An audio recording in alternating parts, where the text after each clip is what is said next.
အာကာသပြထိုက်ကြည့်ဖို့အတွက်အချိန်ကြလေးရနဲ့ဒါဖတ်နေရဆောင်းနေနေ post ပေးရေခဲမုံစားချင်တယ်ဆိုလို့ရေခဲမုံလိုက်ကျွေး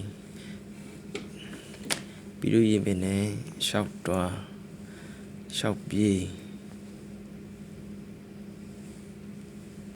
ဒီပေါက်ချင်လို့တစ်ပင်အောင်တေးပန်းမလို့စဉ်းစားနေတော့ရုပ်ကစိုးကြောက်ရဲဆိုပြီးတော့မပေါက်ပဲနဲ့ပြန်ထွက်လာ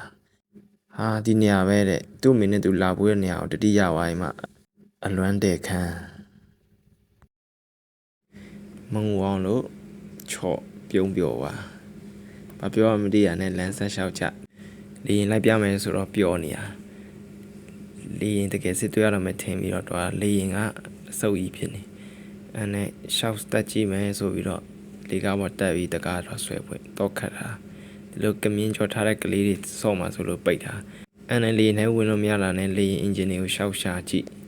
ဟိုအောက်ကြည့်ဒီအောက်နိုင်ကြည့်ဟိုငုံကြည့်ဒီအောင်ငုံကြည့်လေရင်တစ်စီးလုံးကြည့်အပြင်မှာတစ်ခါမှမစီးဘူးလေလို့လေရင်ရန်စီးချင်တယ်လို့ပြောအဲ့နဲ့တနာတော့နဲ့လေရင်နဲ့ဝေးရအောင်မြင်မြန်ရှောက်လာပြီးတော့ဟိုမှာကစားကွင်းတွေ့ပြီတဲ့ကစားကွင်းတော့ကစားမယ်ရေကူးရမလားတန်းစီရမလားမသိတော့ဘာမှမလုပ်ပဲနဲ့ပြန်ထွက်လာခဲ့တယ်အဲ့နဲ့ဘာရှေ့အောင်လဲရှောက်ရှာကြည့်ဟောမှာကစားကွင်းလောက်တဲ့နေရာတွေ့ပြီကစားမယ်တဲ့ကစားမ